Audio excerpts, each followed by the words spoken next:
Hello everyone, welcome to গয়নাগাটি। আজকে ভীষণই সিম্পল একটা ফেব্রিক কানের দুল বানাচ্ছি। তার জন্য আমি দুটো কার্ডবোর্ডকে কেটে নিয়েছি এরকম চৌকো শেপ করে। তো প্রথমে আমি তার উপরে আঠা অ্যাপ্লাই করে নিচ্ছি।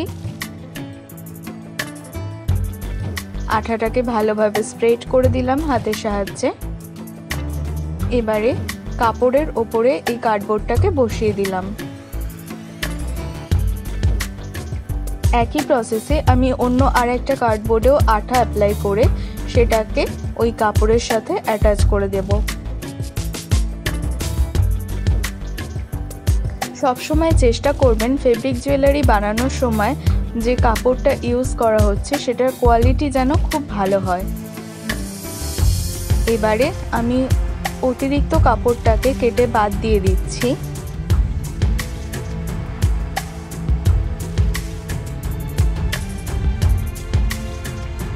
আমার যতটা প্রয়োজন আমি ততটাই রেখে দিচ্ছি, এক্সট্রা রেখে কাপড় নষ্ট করার কোনো দরকার নেই।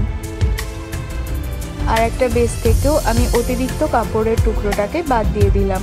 এগুলোকে আমি পরে ইউজ করে নেব।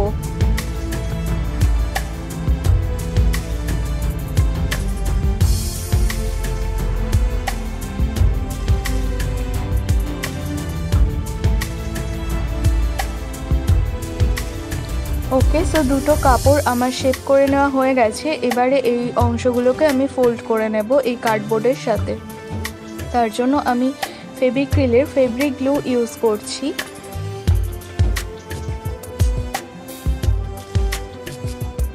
আঠাটাকে আমি ভালোভাবে স্প্রেড করে নিচ্ছি হাতের সাহায্যে। এবারে এটাকে আমি এইভাবে ফোল্ড করে নিলাম।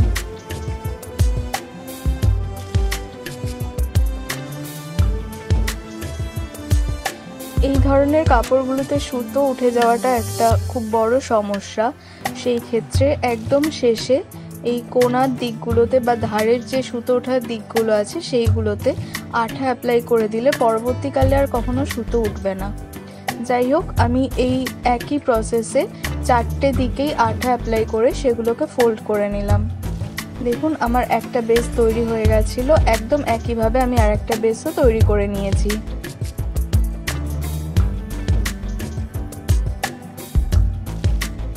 একদম প্রথমে যে কাপড়ের টুকরোগুলো বাদ দিয়েছিলাম সেখান থেকেই আমি ছোট ছোট শেপ করে কেটে নিয়েছি এই ব্যাক ফিনিশিংটা দেওয়ার জন্য। তো প্রথমে আমি আঠা অ্যাপ্লাই করে নিলাম, আঠাটাকে স্প্রেড করে নিচ্ছি। এবারে এর ওপর থেকে এই কাপড়ের টুকরোটা বসিয়ে দিলাম।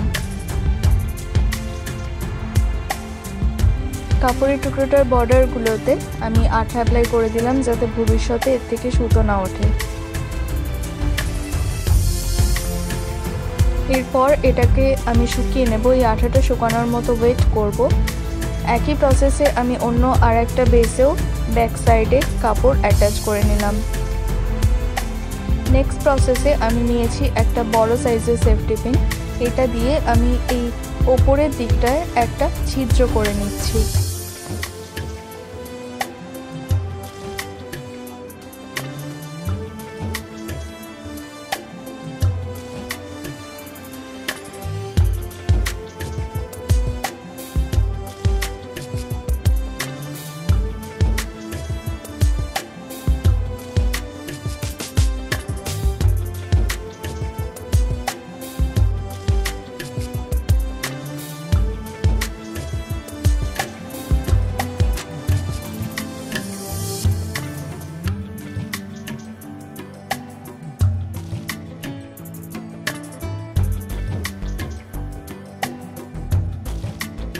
আমি এখানে দুটো জাম্পরিং নিয়েছি। এগুলো ব্ল্যাক পলিশের জাম্পরিং, সেই জন্য রঙগুলো এরকম কালো। তো জাম্পরিংয়ের মুখটাকে প্রথমে আমি ওপেন করছি।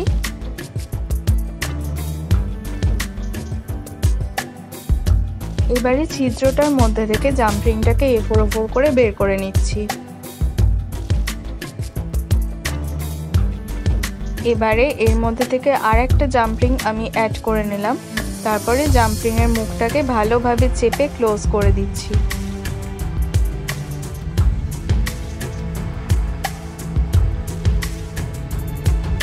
এবারে সেকেন্ড যে জাম্প রিংটা আমি অ্যাড করেছিলাম সেটার মুখটাকে আমি এবারে ওপেন করব।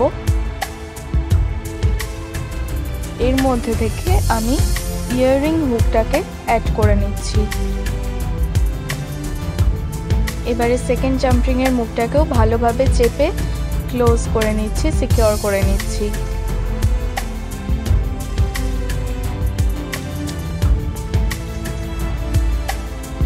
তো এই প্রসেসটা একদম কমপ্লিট হয়ে গেল। একদম একই প্রসেসে আমি অন্য আরেকটা বেসের সাথেও জাম্প রিং আর ইয়াররিং হুক অ্যাড করে নিচ্ছি।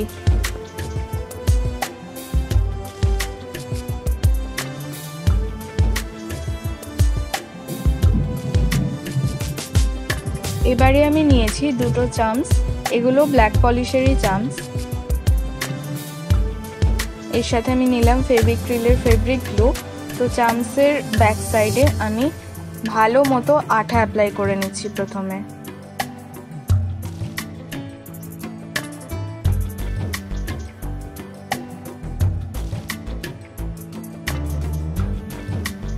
এবারে এটাকে আমি বেসের সাথে বসিয়ে দিলাম। আপনারা মিডল বরাবর বসাতে পারেন, তবে আমার একটু নিচের দিকেই বেশি অ্যাট্রাকটিভ লাগলো, তাই আমি নিচের দিকটাতেই বসালাম। ব্যাস হয়ে গেল। তবে এই যে সাদা সাদা মতো দেখতে পাচ্ছেন আঠাগুলো দেখা যাচ্ছে, এটা যখন শুকিয়ে যাবে তারপরে আর আঠাটা কিন্তু দেখা যাবে না, ওটা পুরোপুরি ট্রান্সপারেন্ট হয়ে যাবে। এবার এই কাজটা করে নেওয়ার পর আমি ওভারনাইট এটাকে শুকানোর জন্য রেখে দিয়েছি। শুকিয়ে গেলেই এই ইয়াররিংটা পুরো কমপ্লিট হয়ে যাবে। চলে এলাম পরের দিন সকালে। দেখুন যে আঠাগুলো ওখানে দেখা যাচ্ছিল সেগুলো কিন্তু একেবারেই দেখা যাচ্ছে না। শুকিয়ে যাওয়ার পর আঠাটা একদমই ভিজিবল থাকে না। সো আমার এই ইয়াররিংটা একদম কমপ্লিট হয়ে গেছে, ইউজ করার জন্য রেডি হয়ে গেছে। আজকের এই ভিডিওটা যদি আপনাদের ভালো লেগে থাকে তাহলে প্লিজ একটা লাইক করে দেবেন, এবং আমার চ্যানেলে নতুন হয়ে থাকলে আমার চ্যানেলটিকে সাবস্ক্রাইব করে আমার পাশে থাকার অনুরোধ রইল। ডেসক্রিপশন বক্সে আমি আমার ইনস্টাগ্রামের আইডি লিংক দিয়ে রেখেছি, আপনারা আমার সাথে যোগাযোগ করতে চাইলে সেখান থেকে যোগাযোগ করে নিতে পারেন। Stay safe, be creative, tata.